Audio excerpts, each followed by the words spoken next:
আসসালামু আলাইকুম। আমি মোহাম্মদ মহিম হাসান। আমি আজকে তোমাদের প্রেজেন্ট পারফেক্ট টেন্স নিয়ে আলোচনা করব।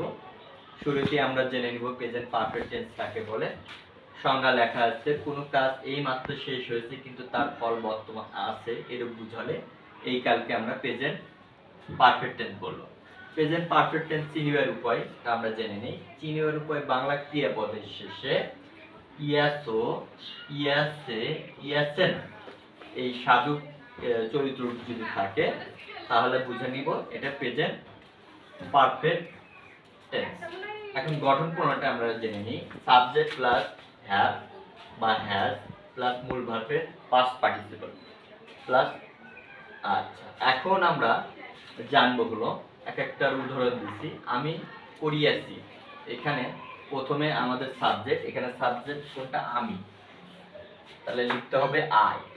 এরপরে আমাদের সাবজেক্ট অনুযায়ী ভার্ব দিতে হবে।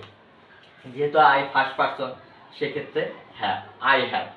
এরপরে বলছি কি ভার্বের পাস্ট পার্টিসিপল ডু, ডিড, ডান, এখানে ডান হবে, ডিও এনি, ডান। এখানে ভার্বের পাস্ট পার্টিসিপল লিখছি, তাহলে মূল সেন্টেন্সটা কি দাঁড়াবে? আই হ্যাভ ডান, আমি করিয়াছি। আচ্ছা, এরপরে পরবর্তী সেন্টেন্সে লিখছে আমি একখানা বই নিয়েছি। আমরা বলছিলাম যে বাংলা ক্রিয়াপদের শেষে ইয়াসো, ইয়াসেন, ইয়াসেন, দেখো ইয়াসি, নিয়ে আসি, ইয়াসি আছে, যার কারণে এটা বুঝে নিতে হবে আমাদের এটা প্রেজেন্ট পারফেক্ট টেন্স। এখন আমরা প্রেজেন্ট পারফেক্ট টেন্সের স্ট্রাকচারটা জেনে নিই, যে সাবজেক্ট প্লাস হ্যাভ বাই হ্যাজ প্লাস মূল ভার্বের পাস্ট পার্টিসিপল। তাহলে এখানে সাবজেক্ট কোনটা? আমি, আই।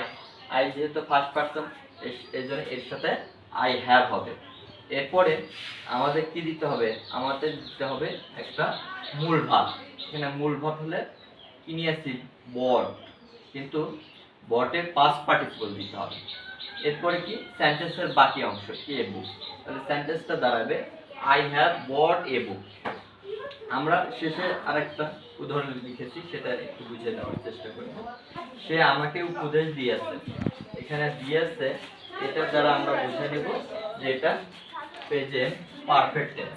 কারণ বাংলা ক্রিয়াপদের শেষে ইয়াসো, ইয়াসেন, ইয়াসেন থাকিলে বুঝে নিতে হবে এটা প্রেজেন্ট পারফেক্ট টেন্স। এখন আমরা স্ট্রাকচার অনুযায়ী সাজাবো। এখানে সাবজেক্ট সে, এখন বলা আছে যে সে যেহেতু থার্ড পারসন সেক্ষেত্রে তার সাথে অক্সিলারি ভার্ব হবে হলে হ্যাজ। এরপরে আমাদের একটা কিন্তু মূল ভার্ব যে অ্যাডভাইস, কিন্তু মূল ভার্বের পাস্ট পার্টিসিপল দিতে হবে, তো আমরা অ্যাডভাইস লিখলাম। এরপরে আমাদের সেন্টেন্সের বাকি অংশ, এখানে কি মি শব্দের অর্থ আমাকে। এইভাবে আমরা বাদ বাকি টেন্স নিয়েও আলোচনা করব। আজকে যেহেতু আমরা প্রেজেন্ট পারফেক্ট টেন্স নিয়ে আলোচনা করলাম, এর পরবর্তী ক্লাসে এর পরের টেন্স নিয়ে আলোচনা করব। ভালো থাকো, সুস্থ থাকো, আল্লাহ হাফেজ, আসসালামু আলাইকুম।